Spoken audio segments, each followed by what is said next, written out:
How's it going, everybody? Welcome back to That Car Vlog channel. If you don't already know, I'm Andy, and this is my 1994 Dodge Dakota. Now, you might remember in a previous video a little while back, I went over a 2-year update, what it's been like, and some things I need to do to this thing. And one of the things I talked about was a fuel injector that would intermittently just stop working on me, and it'd come back, and I did some tests, the listening to it with the metal rod test, and confirmed it wasn't clicking. Well, today I'm going to replace that fuel injector, and we're going to go through the whole process, show you how that's done, and get this thing back running the way it's supposed to. Let's get started. Alright, first thing we're going to do is pop this air cleaner off. Now, there is a hose that runs to the other side that hooks to the breather. Just give that a pull, it'll come right off. Nut. Get the ducting off, and there it goes. Alright, so instructions for this job say to relieve fuel pressure both at the back, so remove the cap, and at the engine. Now, there's 2 ways of doing this. The way the book says, is to use the test port Schrader valve to relieve the fuel line pressure at the rail. But I saw another method which I think is going to be probably easier and cause less gas smell to get all over me and everything. So, right here in the underhood fuse panel, the power distribution, right here is your fuel pump relay. I'm just going to pull that. Now, the fuel pump cannot run. Now, go inside, start the truck, and let it run until it's pulled all the fuel that's already in the lines. Probably shouldn't take too long.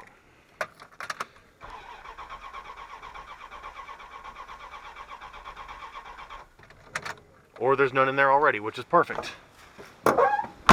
Now we have to disconnect electrical up here at the throttle body, so, at all these sensors. So we got one here. I don't like these. There, we got one here.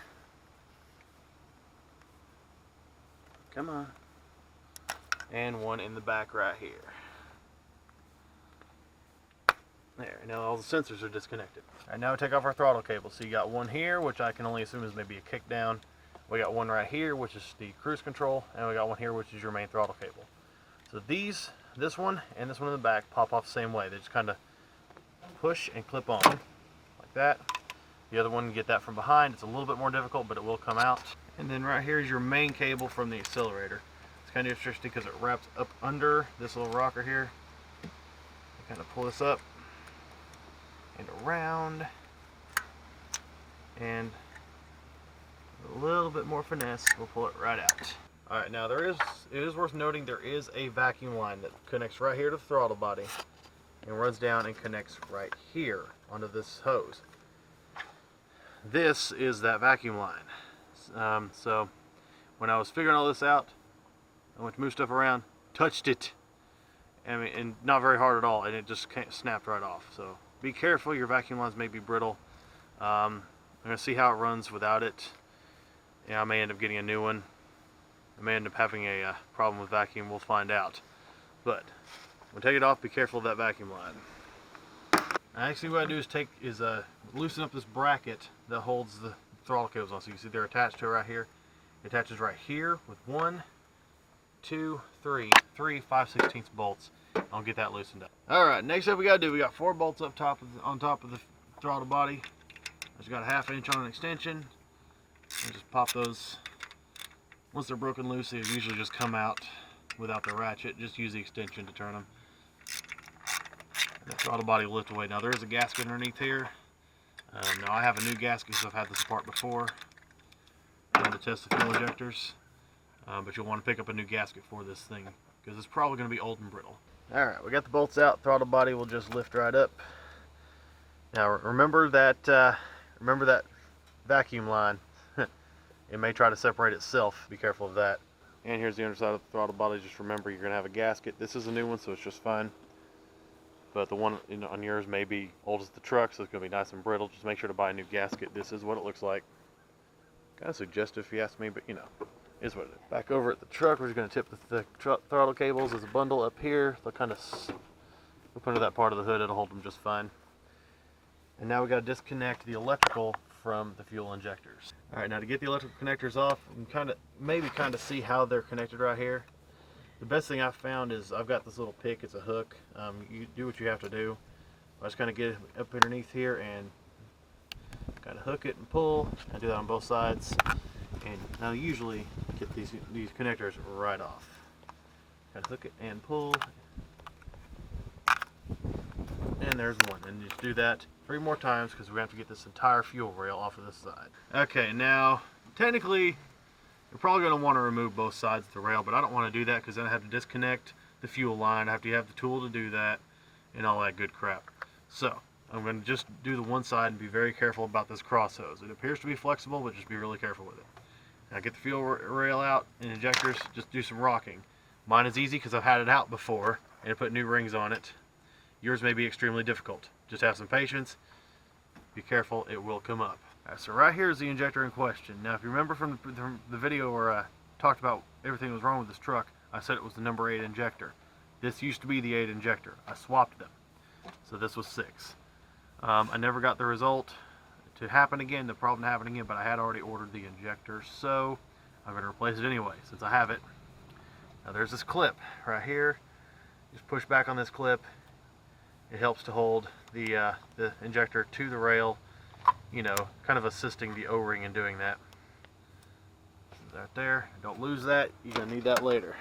With that clip, you should be able to just pull the injector right out of the rail. Now once again, if they've been in there for a long time, they're going to be difficult, but they will come out. A little bit of wiggling, pulling, just be careful. I thought it purged all the gas. I guess it did not. So luckily it's gas, it will evaporate. I put a rag under that and soak it up, but this should evaporate. So injector's out. The leftover fuel in the rail drained out. Really more than I thought was going to be in there. Just be careful. Put something up underneath it to catch it. I had that rag, so it soaked up most of it. The rest of it will evaporate. While you're in here, make sure to get a pack of O-rings to go over the injectors because you're going to want to re-ring at least the bottom of the injectors that you're not touching because those rings are going to be old and brittle. There's more gas. My God. It'll evaporate. And just don't start the engine yet.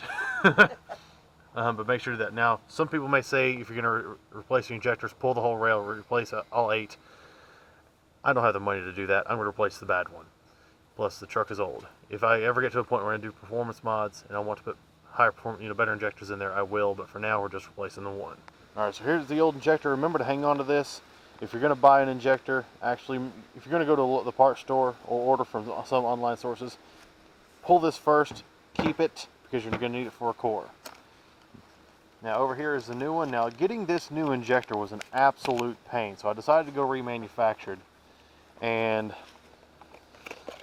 the only place I could found AutoZone and Advance Auto Parts had my remanufactured.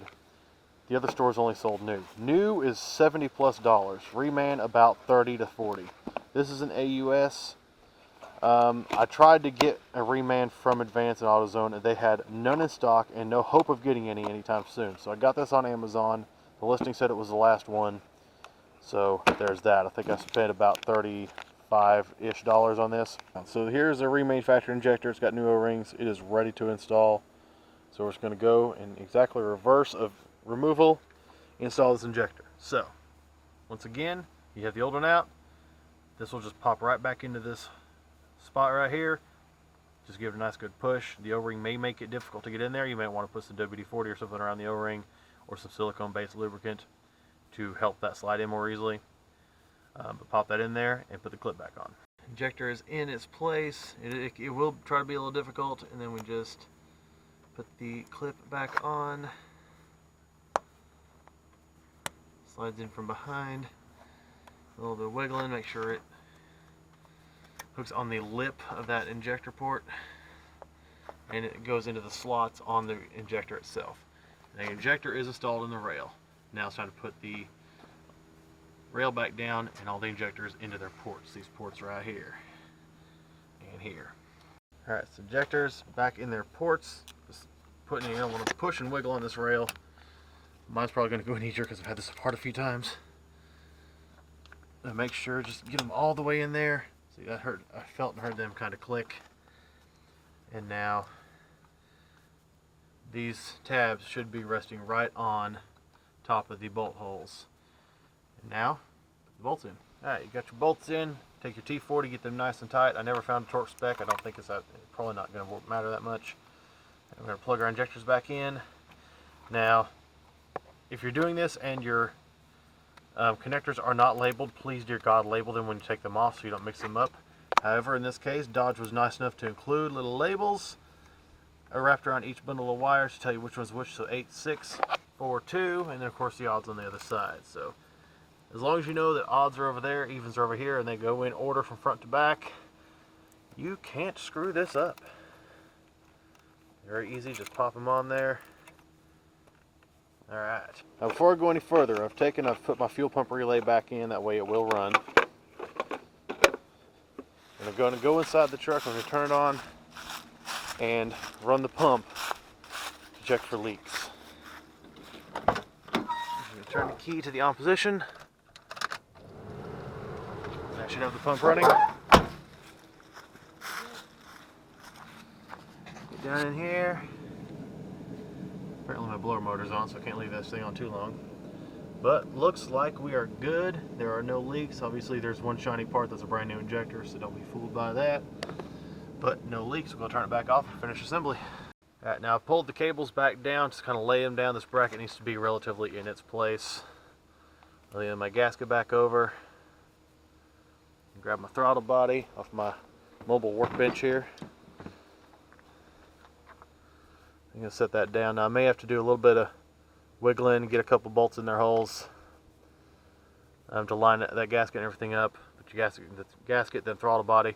First thing we are going to do is put the 1/2-inch bolts down through here and tighten down the throttle body. Now throttle body's up back on. I once again could not find torque spec on this, even in my Haynes. Maybe I just overlooked it. So I just got them nice and tight, snugged them down. Not too much, you don't want to break anything. Now we reattach the cable bracket to the throttle body. Once again, you got the 3 5/16 bolts that go here, here, and here. Get them nice and tight. With this bracket reattached, now we can reattach the main throttle cable. So we're going to want to rock this around, rock that back. It goes in. Here, hold that. There you go.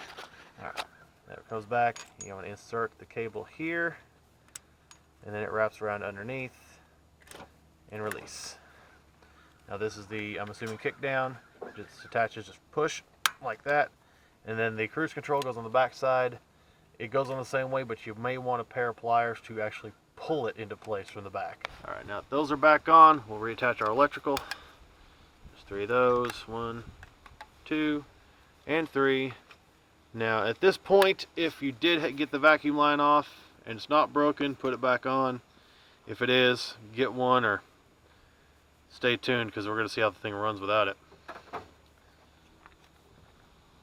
Get our air cleaner and put it on.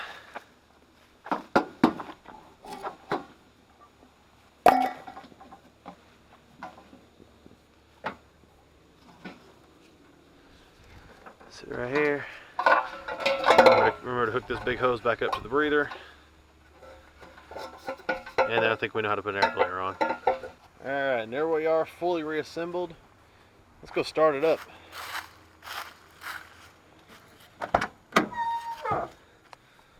So I'm going to turn the key. I'm actually going to turn it a couple times.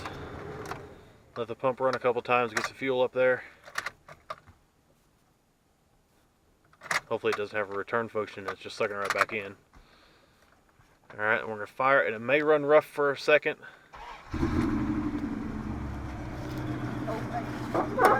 Or it may do just fine. But if it does run rough for a second, just give it a few seconds to smooth out. It's getting fuel into the lines, and it'll be fine. But she's running nicely. I see no fuel leaks anywhere. I'd say that is a successful job. I'll let it warm up, take it out and see how it drives without that vacuum line attached. Alright, she appears to be running just fine even without the vacuum line, sitting here at idle. Got a little bit of heat in her. Let's drop her into gear, put a load on it. Okay, so far so good. Now let's take her up the road, see how she feels. Feels just fine. Accelerates nicely. Sounds good. Take it a little further, get the engine fully up to temp, and make sure it still runs good like that. Well, it didn't start recording when I wanted it to, but just still spin the wheels and accelerate.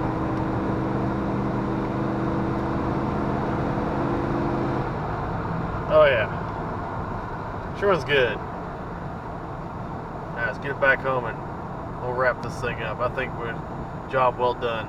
I'll have to keep monitoring. Hopefully the problem doesn't come back, but if it does, I'll let everybody know, and we'll have another repair, I guess. But hopefully that's not the case. It seems like it was just the injector was bad. I think this is a success. At a stop, engine idling, in gear. It's not even running badly, so not sure if that vacuum line is important or not, if it's just part of the emissions or what, but it ain't running weird. It's not flashing an engine light either.